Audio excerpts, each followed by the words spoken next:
Olá, enfermeiros deste meu Brasil! Tudo bom com vocês? Comigo está tudo bem? Estou aqui para fazer essa live, ela é fundamental para todos os enfermeiros que querem se destacar com conhecimento útil acerca da enfermagem. E hoje eu vou falar sobre algumas novidades acerca do processo de enfermagem. Então, se você está interessado nisso, se você entende a importância desse conhecimento para te destacar no mercado de trabalho, então você precisa ficar aqui, nessa live comigo. Vou tomar ciência de tudo que está escrito aqui na nova atualização da resolução do COFEM e vou estar trazendo para vocês o que está sendo explícito de uma forma fantástica aqui na atualização da resolução do COFEM acerca do processo de enfermagem e também da SAI, da sistematização da assistência de enfermagem. E aí, o que é importante a gente falar sobre essa resolução? Uma coisa que eu sempre ensino para os meus alunos, é fundamental que a gente saiba o que está escrito nos considerandos. Se você prestar atenção, galera que estuda SUS, concurso público, sempre tem alguns parágrafos que antecedem os artigos dos atos normativos. E esses considerandos, eles são importantíssimos para quê? Para você entender do que se trata a lei, para você entender o que ela está considerando, para você entender o objetivo dela, para você saber quem são os geradores desse ato normativo, quem está participando, quais são as legislações que precedem esse ato normativo, que tem relevância, que vale a pena você ler também, além desse ato normativo. No caso aqui, nós estamos falando sobre resoluções federais do COFEM. Então, eu vou estar destrinchando aqui esses considerandos para vocês. Então, essa é uma emenda, é uma atualização da nossa resolução 358 de 2009, que fala sobre SAI e processo de enfermagem. E é importante nós falarmos aqui, eu, enquanto professora, já desde quando eu saí da faculdade, que eu dou aula sobre isso, que eu falo sobre isso. A gente fala sempre sobre a questão da SAI na 358, ela era a nossa referência nacional. E aí, uma das minhas ponderações, inclusive, sobre a atualização da 358 é que ela simplesmente extingue o conceito de sistematização da assistência de enfermagem dessa resolução. E aí isso tem uma justificativa, tá? Isso acontece porque está sendo pensado uma outra resolução para falar exatamente sobre gestão do serviço de enfermagem, sobre modelos assistenciais. Então entendeu-se, o grupo que ficou responsável por essa atualização da 358 de 2009, ele entendeu que não caberia este conceito de SAI na atualização da 358, mesmo sendo um conceito dentro do Brasil de muita importância, é um conceito que não existe fora internacionalmente, porque esse descritor para pesquisa, ele nem existe, sistematização da assistência de enfermagem. Então esse foi um dos motivos que fizeram eles tirarem esse conceito da resolução e eles quiseram criar uma resolução só sobre o processo de enfermagem em si. Então, estou esclarecendo aqui para vocês porque a gente tem muita literatura, uma literatura extensa que utiliza esse conceito de SAI, que é a sistematização da assistência de enfermagem, e do meu ponto de vista, isso acaba sendo mais um desafio para a gente, simplesmente deixar de existir este conceito, o conceito que dentro do Brasil ele é validado, mesmo que crie-se muita confusão, a verdade é essa, hoje dentro do Brasil,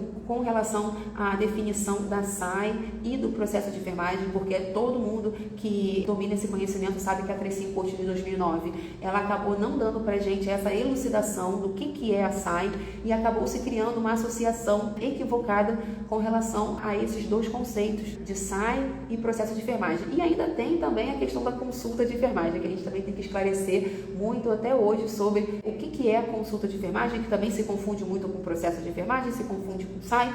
E aí, desde quando se extinguiu a 272, que falava sobre o processo de enfermagem e a consulta, a gente ainda tem aí alguns clareamentos a se fazerem enquanto docentes que somos, e enquanto enfermeiros também. Então, o que a gente pode falar sobre a atualização da 358? Esse é o documento que a gente tem acesso oficialmente, então é por isso que eu estou utilizando ele. Não estou utilizando a resolução nova, ela ainda não foi publicada, ela está em vias de, mas ainda não foi publicada, então eu vou usar aqui o texto que todo mundo está tendo acesso pelo site do COFEM. E aí a atualização fala sobre a aplicação do processo de enfermagem em ambientes públicos ou privados pelos profissionais que compõem a equipe de enfermagem. Então, o que falam os considerandos? Eles estão falando aqui que, considerando o artigo 5º, inciso 8º e o artigo 196 da Constituição da República Federativa, todos os atos normativos de enfermagem, eles consideram a Constituição da República. Isso é fundamental para a gente, porque nós estamos dentro de um país que tem a nossa lei principal federal, que é a Constituição. Considerando a Lei do Exercício Profissional, a 7498 de 86, que fala sobre as atribuições de todos os profissionais dentro da enfermagem. Então, olha só o que ela está considerando. Lembre-se que essas resoluções elas são importantes para a gente. Considerando os princípios fundamentais e o nosso Código de Ética, que foi aprovado pela resolução do COFEI 564, eu sempre lembro isso para os meus alunos, porque a gente tem disponível na internet ainda códigos de ética antigos, resoluções, por exemplo, da 311, que fala do código antigo. Então, preste atenção nisso, gente. Tem aluno meu que vem fazer prova que utiliza o código antigo, a 311. Eu já cansei de falar que nós temos o nosso código novo, que de novo não tem nada, que é desde 2017. Então, a gente precisa lembrar disso. Vamos nos atentar a isso. Tá falando aqui também que temos que considerar que o processo de enfermagem é um processo cíclico, né? Ele não para, ele é contínuo, ele é interativo e ele é dinâmico. Ele modifica o tempo todo, ele muda. Ele é interativo porque não é só do enfermeiro, né? Você utiliza todo o grupo de enfermagem, você utiliza toda a sua equipe. Então, participa o auxiliar, participa o técnico, participa o enfermeiro assistencial, participa o gestor,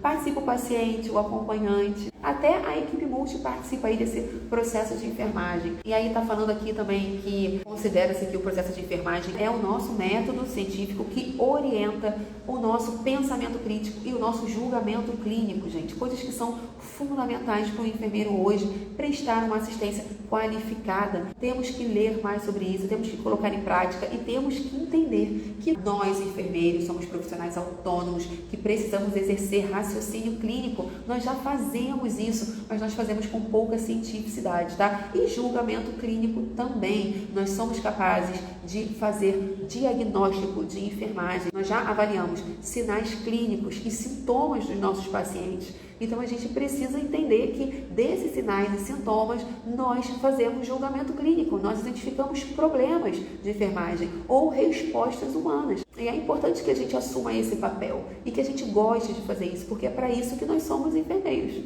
Considerando que o processo de enfermagem orienta a documentação da prática profissional, nossa, isso é fundamental hoje. E não existe outra forma de ensinar sobre registro de enfermagem para o enfermeiro e para o técnico e para o auxiliar também, sem falar do processo de enfermagem, gente. Então, a gente sabe que é o processo de enfermagem que orienta os registros da documentação da prática profissional, da prática assistencial dentro do prontuário. Não existe outra forma de fazer enfermagem.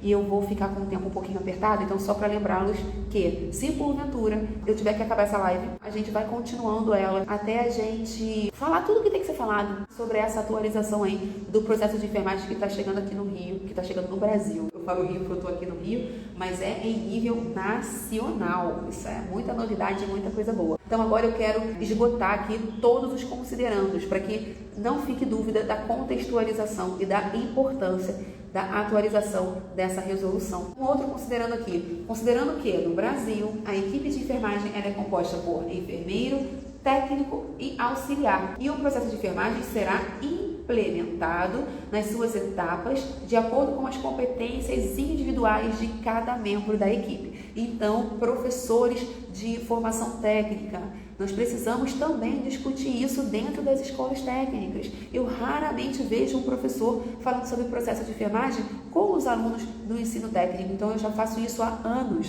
desde quando eu era professora do curso técnico, que eu já abordava o processo de enfermagem com os alunos da formação técnica. E a gente precisa fazer com que toda a enfermagem entenda sobre o processo de enfermagem para que ela possa participar de forma integral. Um outro considerando de que a operacionalização e a documentação do processo de enfermagem evidencia a contribuição da equipe de enfermagem na atenção à saúde da população de forma colaborativa e compartilhada com a equipe de saúde e a equipe multi dentro desse contexto, proporcionando autonomia, visibilidade, reconhecimento social e confere identidade profissional à enfermagem. E aí eu ainda falo mais, principalmente ao enfermeiro. Então, enfermeiro, Domine essa metodologia que é a sua ferramenta assistencial para que você tenha visibilidade, reconhecimento e espaço dentro da equipe de saúde, seja a área que for, desde do home care, como eu falo muito para a galera do home care, desde a atenção básica, da offshore, enfermagem do trabalho, gente, enfermagem na escola, consultório, dentro do ambiente intra-hospitalar, ambiente pré-hospitalar, todos os ambientes, gente. Lembra do metaparadigma ambiente? Eu costumo muito falar sobre isso nas aulas. Então, todos os metaparadigmas onde existe a atuação da enfermagem, precisa existir o processo de enfermagem. Dentro do centro cirúrgico, na obstetrícia, que é onde eu atuo hoje, a minha prática assistencial é na obstetrícia. Não podemos abrir mão disso. Isso é algo que temos que dominar. Não importa se é difícil, não importa nada, até porque não é difícil, não é um bicho de 7 cabeças. E vamos falar a verdade, gente, se fosse algo extremamente fácil, qualquer um faria. E não é para ser assim, né? Você que estudou aí quase meia década, uma graduação, tendo um nível superior, tendo um certificado de bacharel, isso significa que você domina esse conhecimento, você é o cientista dentro da sociedade que tem que dominar esse conhecimento. Você precisa fazer isso, porque se fosse fácil, qualquer um faria. Não é para ser fácil, não. É para ser algo que você, enfermeiro, domina. E se tiver dificuldade, eu estou aqui me colocando à disposição para colaborar, para aprender junto, para crescer junto enquanto enfermeiro. Então vamos lá, considerando também que o processo de enfermagem é reconhecido como um padrão da prática assistencial. Temos várias práticas assistenciais no Brasil e internacionalmente, mas hoje aqui dentro do território nacional é estabelecido aí uma recomendação e uma orientação enquanto Conselho Federal. Então a gente precisa seguir esse padrão aqui de prática assistencial. Se não for seguido, precisa ser justificado aí dentro da sua instituição ou do seu estabelecimento de saúde. E considerando também a evolução histórica das gerações do processo de enfermagem contextualizado, a primeira geração, que foi de 1950 a 1970, e eles falam aqui que essa primeira geração foi a identificação dos problemas de enfermagem, a segunda geração, que foi de 1970 a 1990, e aí eles falam aqui que foi a identificação do diagnóstico de enfermagem e o estabelecimento do raciocínio clínico. Tem a terceira geração que eles citam, que é de 1990 a 2010, que fala sobre a especificação e teste de resultados, que foi aí a gente começando a usar o NOC aqui no Brasil. A quarta geração, que foi de 2010 a 2025, e aí eles citam a construção do conhecimento, 2010 a 2025, que é esse momento que nós estamos vivenciando agora, né? A quarta geração aí. Tem a quinta geração, que já é o que nós estamos esperando para frente, que é de 2025 a 2035, que é a elaboração de modelos de arquétipos de cuidado. E a sexta geração, nossa, o pessoal está indo bem, amém, né? Que é a de 2035 a 2050, que é a geração já do cuidado preditivo de enfermagem. Muito legal, cuidado preditivo em saúde. E aí tem o último considerando aqui, considerando a portaria COFEM 1226, de 8 de outubro de 2021, que foi a que instituiu o grupo de trabalho para atualizações dessa resolução COFEM 358 de 2009. Bem, gente, eu vou iniciar aqui somente o primeiro artigo dessa atualização da 358 e eu não vou me prender muito para falar toda ela, porque não vai dar tempo. Então, o que é importante falar para vocês aqui? Sobre o primeiro artigo. Ele muda, não é o mesmo artigo que a 358. Está falando aqui que o primeiro artigo fala que o processo de enfermagem é organizado de acordo com as seguintes etapas. E aí, as etapas que eu falo incansavelmente, essas etapas elas não mudaram. Então, nós temos aí 5 etapas interrelacionadas, interdependentes e recorrentes. Quais são elas? Nós temos a avaliação, que é a coleta de dados, é a antiga coleta de dados, que a gente falava que era o uso da anamnese e do exame físico. Então, agora tem um nome oficial aí, agora a gente fala que é avaliação inicial de enfermagem, o que sempre foi, mas deixando mais claro ainda e esclarecendo que toda a coleta de dados inicial que você faz com o seu paciente já tem um objetivo aí de fazer uma avaliação disso. A segunda etapa é o diagnóstico de enfermagem, lembrando que diagnóstico de enfermagem não é só problema de enfermagem, são respostas humanas. Tudo aquilo que você identifica importância, tudo que você acredita que é importante para você enquanto enfermeiro e que você vai ter que fazer alguma conduta. Você vai tomar alguma conduta frente a alguma informação que o teu paciente está te trazendo? Então, isso é um diagnóstico de enfermagem. A gente tem vários tipos de diagnósticos de enfermagem. Diagnósticos de promoção, diagnósticos gerais, diagnósticos de risco. Então, a gente tem que conhecer esses diagnósticos. E a terceira etapa, planejamento de enfermagem, também não mudou o nome, continua com esta nomenclatura, planejamento de enfermagem. E aí eu tenho falado muito sobre planejamento de enfermagem aqui, já tem algum tempo que eu desenvolvi uma estratégia para estar facilitando o ensino do planejamento de enfermagem e eu fico muito feliz que aqui nessa resolução eles contemplam isso, eles colocam elementos, são itens, que eu não sei como é que eles vão colocar no documento oficial, mas eles consideram algumas coisas para o estabelecimento do planejamento de enfermagem. E eu fico extremamente feliz que eles citaram isso aqui de uma forma bem mais específica, para que fique mais claro ainda o que é preciso ter para compor um planejamento. Então, eles falam aqui, tem que ter o estabelecimento dos diagnósticos, tem que ter a identificação dos resultados esperados, que precisam ser mensuráveis e exequíveis, tem que ter...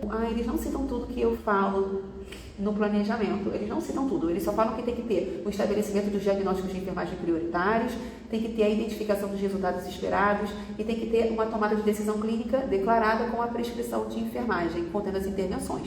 Então, isso também é importantíssimo. Eu gosto de falar que é o produto do planejamento. Então, todo enfermeiro, quando vai planejar, que fica algo muito na mente, acaba se tornando algo muito subjetivo, então você precisa sempre pensar nisso, em evidenciar o seu planejamento. Como que a gente faz isso? Escrevendo diagnósticos de enfermagem, criando resultados esperados, metas, porque você quer estabelecer desses resultados esperados e colocando sempre um prazo. Eu ensino muito essa questão do prazo, falando que isso é autonomia do enfermeiro. Angélica, eu não faço a menor ideia de qual prazo eu coloco. Coloca o prazo que você acredita, enfermeiro, que vai ser o ideal para avaliar e para monitorar o seu paciente. Você é preparado para isso. Então, da sua prática, da sua expertise, você vai tirar qual é o melhor período de prazo para avaliar esse diagnóstico. Se é um diagnóstico, por exemplo, de algo referente à respiração, se o paciente está com um desconforto respiratório, você vai estabelecer um prazo, o quê? Um prazo imediato, um prazo curto, né, de minutos ou de no máximo 1 hora, para estabelecer um padrão aí respiratório eficaz para o seu paciente. E você vai intervir, né? Você vai colocar uma máscara, você vai ofertar O2, você vai melhorar a posição dele. Tudo que você já faz na sua prática, tá? Para estabelecer um padrão respiratório eficaz para o seu paciente. Então, você já sabe o prazo. Qual é o prazo que você usa? Não são poucos minutos? Você já instala aí um monitoramento não invasivo, você já estabelece aí um monitoramento de sinais vitais mais curto, de 10 em 10 minutos, de 15 em 15 minutos. Então, tudo isso já é o seu prazo. Você consegue fazer isso. O que mais que eu gosto de falar? Tem o diagnóstico de enfermagem, o resultado esperado, o prazo e o produto, né? O produto que eles falam aqui que é a tomada de decisão clínica declarada com a prescrição de enfermagem, contendo as intervenções e ações ou atividades. Então, gente, tudo que a gente está cansado de conversar aqui, muita coisa boa vindo dessa atualização da resolução do COFEI 35 de 2009, e eu não vou conseguir ficar mais tempo aqui com vocês, porque eu vou ter que agora encontrar com os alunos. Vou encerrar a live por aqui, gente, para não tardar muito o meu horário. Foi um prazer estar com vocês e até a próxima live, que eu vou dar continuidade neste assunto aqui fundamental para os enfermeiros, para a galera da enfermagem e principalmente para os professores, que como eu aí colaboram para a aplicação do processo de enfermagem na nossa prática assistencial. Vamos crescer com a nossa enfermagem. Chega de ficar, na média, gente. Vamos subir. Enfermagem de alto nível. Tchau, tchau.